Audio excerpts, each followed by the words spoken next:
அரசு வேலையில் பணிபுரியும் மகளிருக்கு அந்த பிரசவ கால விடுப்பு 12 மாதங்களாக இந்த முறை உயர்த்தப்பட்டிருப்பதாகவும் அறிவிக்கப்பட்டிருக்கிறது. இந்த உறுதியளிக்கப்பட்ட ஓய்வூதிய திட்டத்தின் கீழ் என்னென்ன அம்சங்கள் இருக்கின்றன என்பதை நாம் இப்போது பார்க்கலாம். மாநில அரசு அலுவலர்கள் பெற்ற கடைசி மாத ஊதியத்தில் 50% உறுதியளிக்கப்பட்ட ஓய்வூதியம் வழங்கப்படும். அதற்கு பணியாளர்களின் 10% பங்களிப்போடு ஓய்வூதிய நிதி ஊதியத்திற்கு தேவைப்படும் கூடுதல் நிதி முழுமையும் அரசே ஏற்கும். பணியாளர் பங்களிப்பு 10% இருக்கும் என்ற நிபந்தனை விதிக்கப்பட்டிருக்கிறது.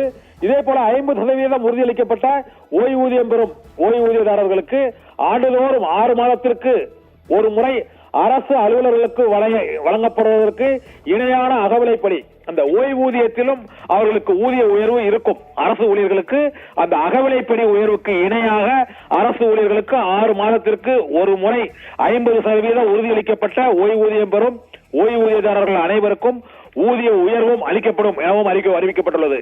இதே போல ஓய்வூதியம் பெறும் நபர் குடும்பத்தில் ஒருவர் இறந்துவிட்டால் அவருக்கு ஏற்கனவே பரிந்துரைத்த அந்த ஓய்வூதியத்தில் 60% குடும்ப ஓய்வூதியமாக வழங்கப்படும் என இந்த டாப்ஸ் திட்டத்தில் அறிவிக்கப்பட்டிருக்கிறது. அரசு அலுவலர்கள் ஓய்வு பெறும் போதும் பணிக்காலத்தில் இறக்க நேரிடும் போதும் அவர்களது பணிக்காலத்திற்கு ஏற்ப 25 லட்சம் ரூபாய் பணிக்கொடை வழங்கப்படும் என்ற அறிவிப்பும் அறிவிக்கப்பட்டிருக்கிறது. புதிய உறுதியளிக்கப்பட்ட ஓய்வூதிய திட்டம் செயல்படுத்தப்பட்ட பின்னர் ஓய்வூதியம் பெறுவதற்கான தகுதி பணிக்காலத்தை நிறைவு செய்யாமல் பணி ஓய்வு பெறும் அனைத்து அலுவலர்களுக்கும் குறைந்தபட்சம் ஓய்வூதியம் வழங்கப்படும். அவர்கள் குறிப்பிட்ட அந்த பணி நிறைவு காலத்திற்கு முன்பாகவே அரசு பணியிலிருந்து விலகினாலும் அவர்களுக்கு அந்த ஓய்வூதியம் வழங்குவதற்கான நிபந்தனைகளின்படி குறைந்தபட்ச ஓய்வூதியம் வழங்கப்படும். அதாவது ஒரு 10 ஆண்டுகள் பணிபுரிந்தாலும் அவர்களுக்கு ஒரு ஓய்வூதியம் வழங்கப்படும் என அறிவிக்கப்பட்டிருக்கிறது.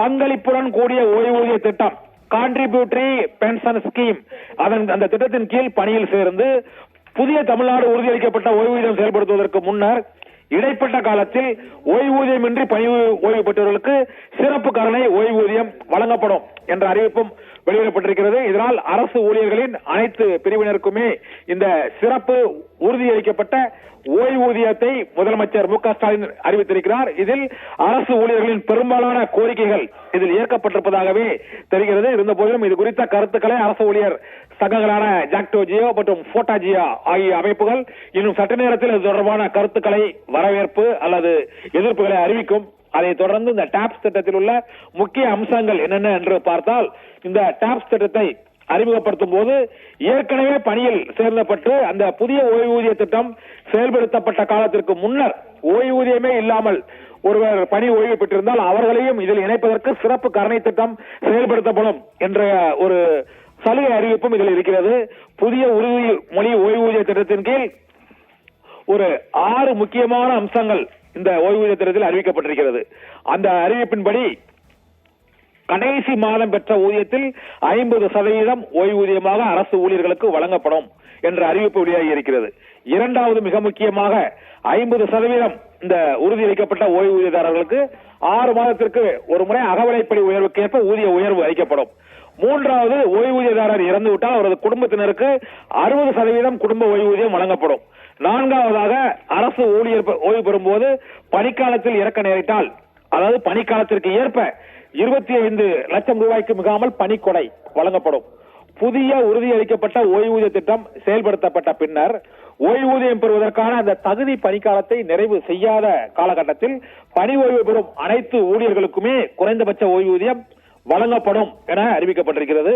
இதே போல அந்த புதிய பென்ஷன் ஸ்கீமில் சேர்ந்தவர்கள் மற்றும் இந்த புதிய பென்ஷன் ஸ்கீம் செயல்படுத்துவதற்கு முன்னதாக ஓய்வு பெற்றவர்கள், அதாவது தற்போது அறிவிக்கப்பட்டுள்ள இந்த டாப்ஸ் ஓய்வூதிய திட்டம் அமலுக்கு வருவதற்கு முன்னால் ஓய்வு பெற்றாலும் அவர்களுக்கும் சிறப்பு கருணை ஓய்வூதியம் வழங்கப்படும் என்ற அறிவிப்பினை தமிழக அரசு வெளியிட்டிருக்கிறது.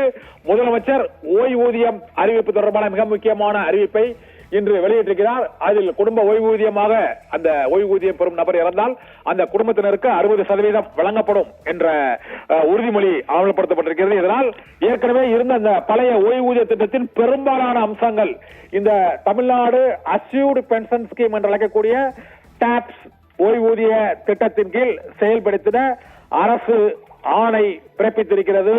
அரசின் பங்களிப்பாக இதன் மூலமாக 11,000 கோடி ரூபாய் ஆண்டுதோறும் அரசு ஊழியர்களுக்கான ஓய்வூதியத்திற்காக வழங்க வேண்டும் என்ற அறிவிப்பும் தற்போது வெளியாகி இருக்கிறது. இந்த பழைய ஓய்வூதிய திட்டத்தை அமல்படுத்துவதற்கு பரிந்துரை செய்த ககன்தீப் சிங் பேடி தலைமையிலான அந்த குழுவின் IAS அதிகாரி ககன்தீப் சிங் பேடியின் தலைமையிலான குழு அந்த பழைய ஓய்வூதிய திட்டத்தை அமல்படுத்துவது தொடர்பாக அது பல்வேறு கட்ட ஆலோசனைகள் பரிந்துரைகளை சமர்ப்பித்தது அரசிடம்.